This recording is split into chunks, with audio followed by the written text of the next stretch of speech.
Troublemaker, a Dave Brandstetter mystery. Book 3. Author, Joseph Hansen. Publisher, Open Road Media. Narrator, Eric Ost. This one is dedicated to Ken Thompson. Chapter 3. Ace Keegan said, "It's a hassle to change names." The years had taken the curl and most of the black out of his hair, and there wasn't a lot of it. What there was, he combed forward into bangs. His waist had thickened, but he still looked hard and muscular. He stood shirtless and barefoot in faded Levi's and watched through open glass slide doors, while outside, on a slatted deck, a slender suntanned kid of maybe 18 in very short shorts fisted a punching bag on a shiny spring steel pole. His shoulder-length yellow hair flopped. He had a silky yellow mandarin mustache. Backgrounding him, the Pacific wrote white scribbles to itself on a blue slate under a wide smile of sky. The surf lipped pale and beyond a stagger of red dune fences. Keegan went on. "I'd have liked to take the square circle with me when we bought this place. But what the hell, who knows boxing down here? Down here, it's surfing, and the Hang 10 sign was already there, and neon costs like you would believe. Anyway, fags aren't into prize fighting." His sidelong grin at Dave showed chipped teeth that were very white. His nose was smashed, scar tissue was thick over his eyes, an ear was crumpled. He still managed to be handsome. Dave let himself grin back. "Are they into surfing?" "Into surfers?" Keegan laughed. "They wish." He raised his sandpaper voice. "Bobby, come in here and make the man and me a drink." He took Dave's elbow and steered him among barbells and rowing machine and exercycle to a couch that was long and low and covered in white fake fur. "Sit down, Mr. Brandstetter. What do you want to know?" Dave said, "What excuse did Richard Wendell give you for not being at work that night? Monday." "He was at work," Keegan said. "Half an hour early. 3:30. He didn't split till nearly 8. He told the boy, 'On the double, Bobby, please,' and dropped into the other end of the couch. What'll you have to drink?" "Oh, whatever you're having," Dave said, hoping for coffee, but what the boy brought from the kitchen beyond a chest-high room divider banked with plastic flowers was a tall, thick, creamy mixture, colored orange. Keegan took a long gulp of his and smacked his lips. Dave watched him doubtful. "Go ahead, try it. Every vitamin and mineral you can name. One glass and you can go 15 stand-up rounds." Bobby stood in front of them, straddling barbells and staring at Dave's glass with wistful, empty brown eyes. Keegan asked him, "Right, baby?" "Ah, shit," Bobby said. "A piece of dry toast and black coffee for breakfast. I'm hungry, Ace." "Yeah, and you're a lard collector. You know what it does to you, Bobby, right? Shake hands with David Brandstetter, check his build. I'll bet he doesn't even eat breakfast." Ace turned over a thick wrist to check a multi-dialed watch. "Go run for half an hour, but when you get to the pier, keep away from the chili dogs, right? I got you looking like Apollo Belvedere. Now don't wreck it before that big night." "Yeah, okay." Bobby headed eagerly for the door. "And no Cokes either. None of that lousy sugar water. When you get back here, I'll build you a salad, broil you a steak." "Gee, thanks." Bobby made a 6-year-old's face. "You'll thank me when you walk off with all the marbles," Ace said. "You got T.S. Eliot this afternoon, remember? Before we hit the funeral in La Baham. After. Did you read about Puccini last night, like I said?" "I fell asleep," Bobby answered. "Yeah," he said, "I wake to sleep and take my waking slow. Recite that on your way." "Jesus!" the blonde youth said and left. "That's a Theodore Rothke poem," Dave said. "What kind of boxer are you trying to make?" "Boxer?" Bobby Keegan laughed, shook his head, and downed more of the orange-colored drink. "That's very funny. No, it's for the Mr. Marvelous contest between the gay bars. Each one puts up a beautiful kid, but he's also got to have something in his head, you know, culture." "Correct." His handshake. Dave said, "People with limp handshakes are takers." He only did it not to hurt you, Ace said. Don't worry about me. Nobody takes Ace Keegan. Somebody took Richard Wendell, Dave said. Keegan looked morose. Yeah, all the way down. He nodded at the doors through which Bobby had vanished. You think that kid is dumb? You should have known Rick. Only he was big and stubborn, and he wasn't any kid either. Heather and I did our best to keep him grounded, but he let it trail away.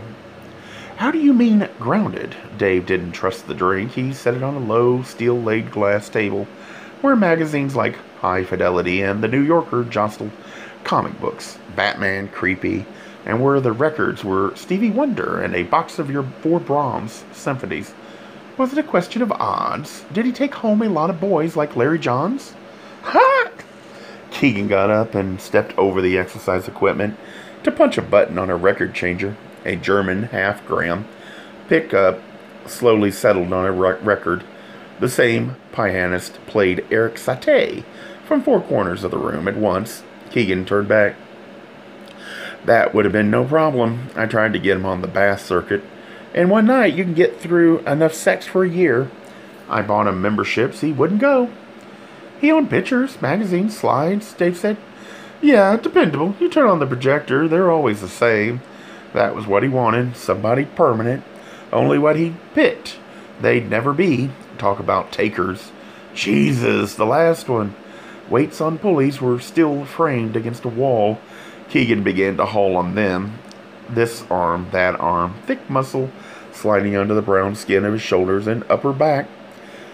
Mickey, something I forgot his last name. I never called him Mickey. I called him Monkey. That was what he looked like. Took Rick down to his socks in about 6 weeks' time. I mean it. The pulley squeaked. Damn near wiped Rick out and me with him. When was this? 3-4 years back. Summer. Hot like this one. Long, hot summer. Maybe that was what did it. It might have been simpler, Dave said. It might have been $1,500. Keegan let the weights crash and turned. Dave held up the brown envelope. I stopped by the bank on my way here. He drew it on Monday, just before closing time. 3? Yeah, well, a nerve twitched beside Keegan's eyes. He scratched his belly, shifted his feet. That was for the bar alterations. Yeah, I forgot about that. He leaned across the table to take the envelope. He turned it over in clumsy fingers, staring at it. Where's the bread? That's what I came to ask you, Dave said. I found the envelope on the desk in his den, empty except for the straps that had held the bills. 20s, I guess. Why should he get cash and small bills for alterations? Why not a business check? Keegan's tongue pushed at his shut mouth. Then he let go a helpless grin. Okay, but understand, he was handling it, see?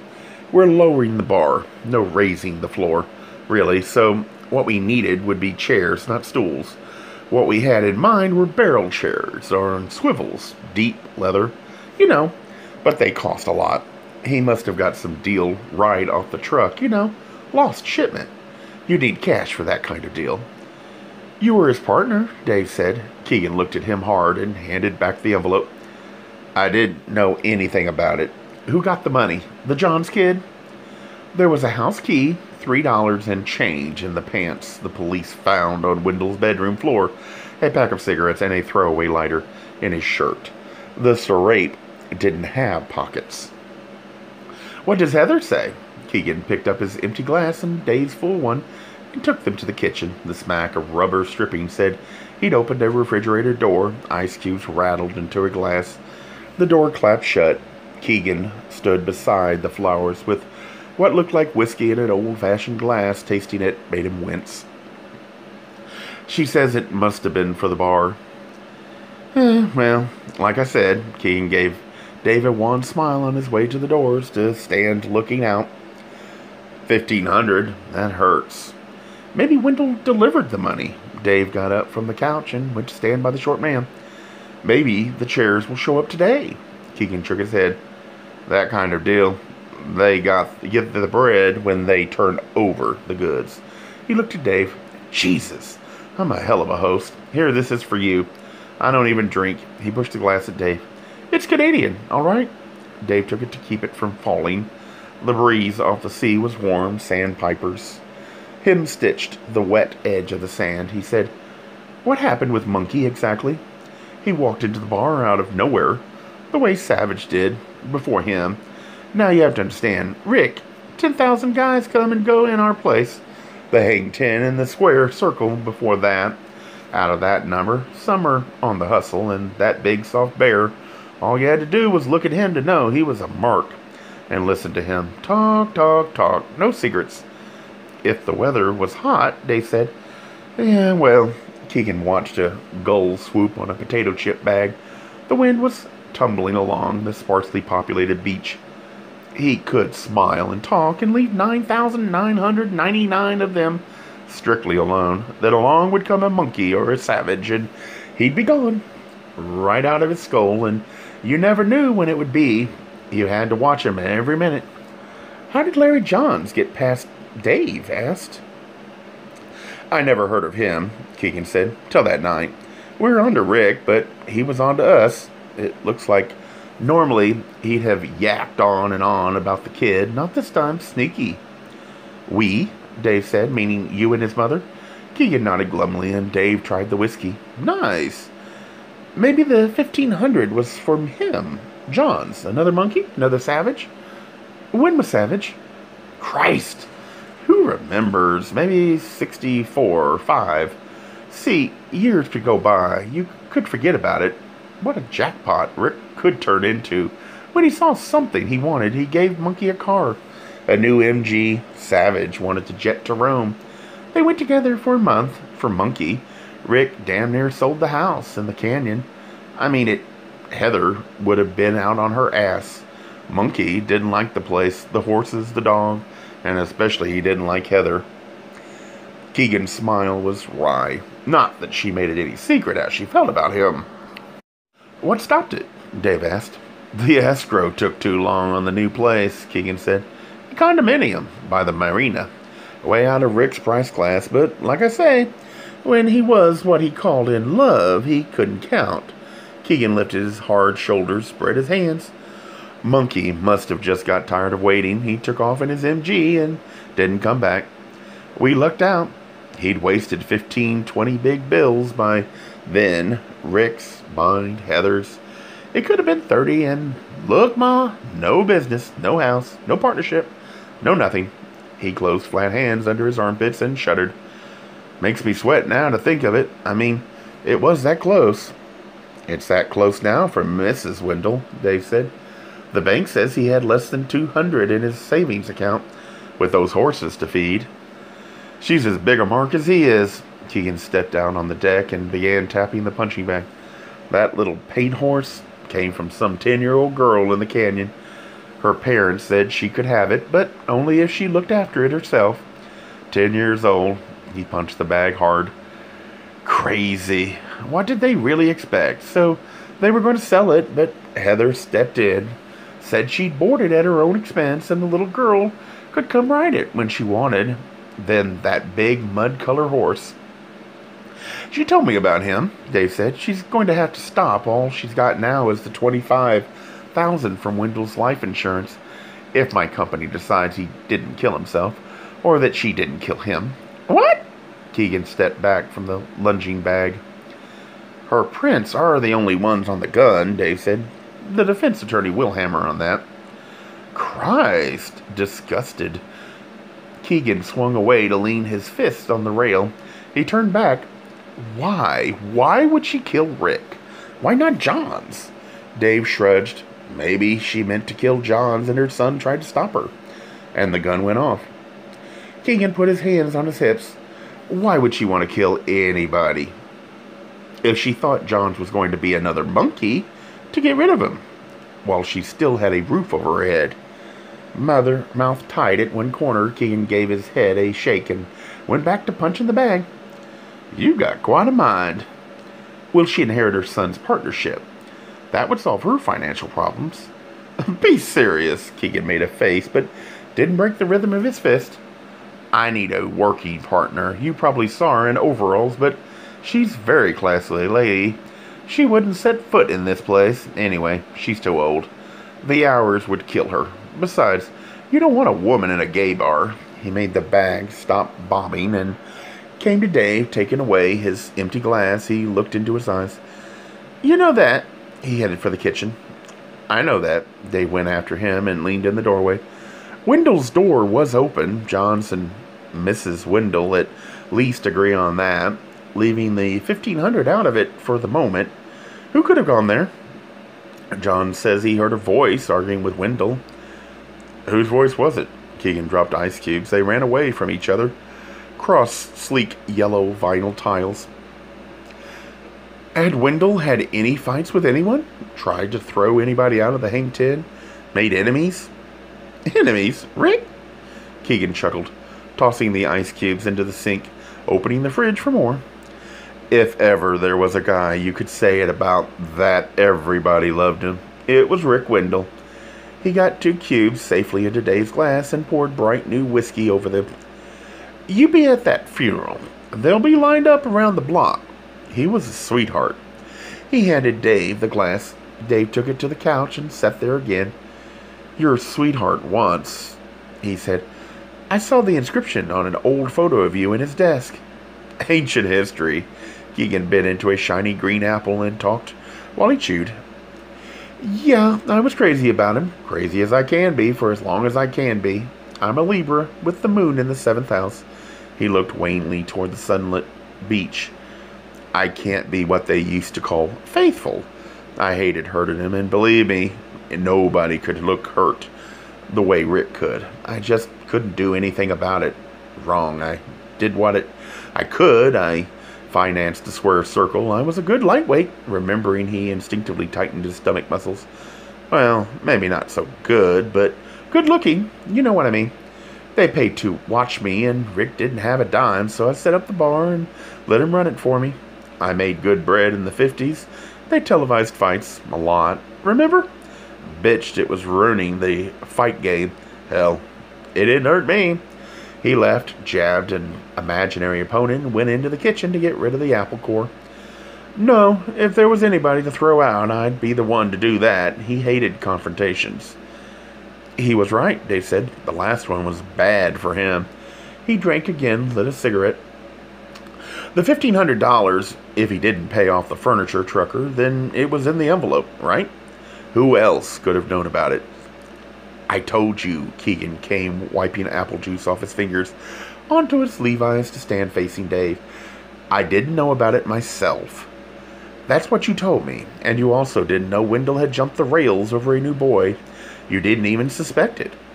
Second-guessing it, I should have. Keegan lifted a foot and pushed with a brown toe at the crooked stacks of magazines and records. Soon as I opened at noon, a phone call came asking for him. Young sounding, wouldn't leave a name, but shit, that's not too unusual. Kids get it in their minds we're their buddies, you know. It's part of the business. Everybody who buys a 40-cent beer is your friend. They choose one or the other or us. Usually Rick. He was so open about himself, easy talker.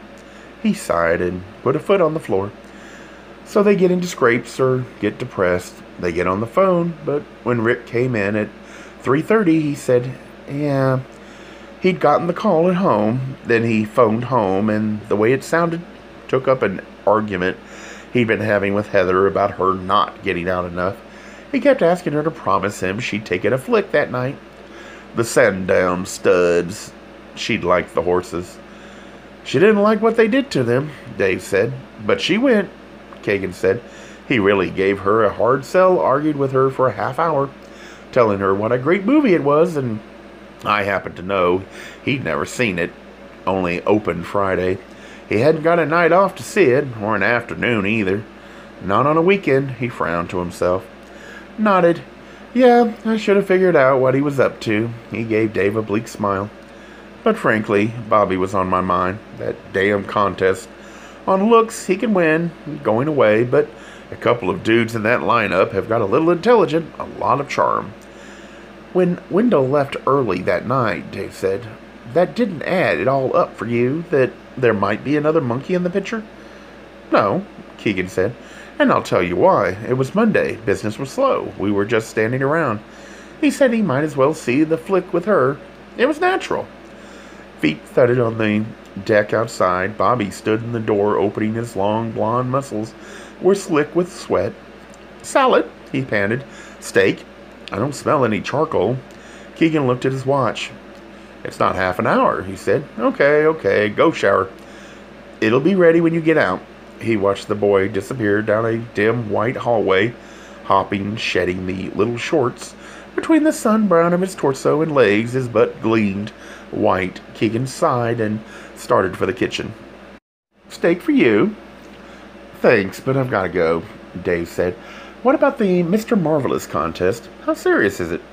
"It's ridiculous." Keegan opened the refrigerator again from beside the plastic flowers. Dave watched him turn arms loaded with lettuce, scallions, cucumbers, tomatoes, and dump them on a yellow Formica counter. "You mean, how serious do they take it?" "You read me," Dave said. "Well, it means a lot of free publicity for the bar that wins." Keegan found a paring knife in a drawer and sliced cucumbers. "That is, if they can keep the kid around for a few weeks, which isn't always easy. The kid himself wins clothes, cufflinks, sporting goods, maybe a bicycle, stuff put up by local merchants. It was mostly gay businesses at first. Now the straight ones ante up too." He flashed Dave the sidelong wise grin again. Pardon the word. And he brought a big yellow bowl out of a cupboard and started tearing lettuce leaves up and dropping them into it. "Maybe a spot in a fuck film, plus cash. Not much. Whatever the participating taverns chip in. Last year it was maybe 400 or 500. Dave said, "How stable are the kids?" Keegan laughed. "They're hustlers from any place, every place. Dropouts, orphans, losers, pathetic nobodies." He began work on the scallions with the paring knife. Would-be movie actors who can't even memorize their own names. Would-be rock stars who don't know a guitar from a frying pan. From the end of the hall came the splash of a shower over the noise. Bobby sang in a cracked falsetto. "Sunshine on my shoulders makes me happy." Dave looked that way and said, Bobby is the same type as John's build, coloring, hair, mustache. Prettier, but the same type. Could somebody have it in for your entry?" The knife rattled out of Keegan's fingers. He stared at Dave, and he was pale under his tan. "Jesus," he breathed. "I never thought of that." His eyes narrowed. He drove a thick fist into a thick palm. "Yeah, what if one of those sick bastards decided they couldn't go up against Bobby? They could have tried to kill this Johns, thinking it was him, and got poor Rick by mistake. Christ, if Rick picked up Johns outside the Hague 10 and they drove off together." Keegan looked sick. "Man, there's all kinds of animals around these days." "And the other contestants would know Bobby?" "Sure. Their pictures are in all the bar magazines." Wiping his hands on the Levi's again, he went past Dave to the coffee table and picked up a slender fold of coated stock. He flapped it open and pushed it into Dave's hand. Bobby was there with his unsure smile and not much else. So were 11 others. Keegan was right. None of them was as handsome as Bobby, unless the photos lied. Keegan said, "Take it along if it'll help." He blinked up at Dave from under those swollen brown eyes. "You think there's really anything to it?" At the hall's end, Bobby sang, "Sunshine in my eyes can make me cry."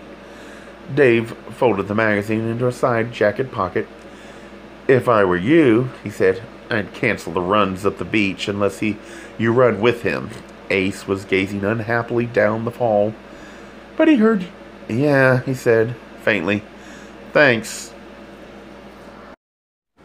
Gay Mysteries audiobooks.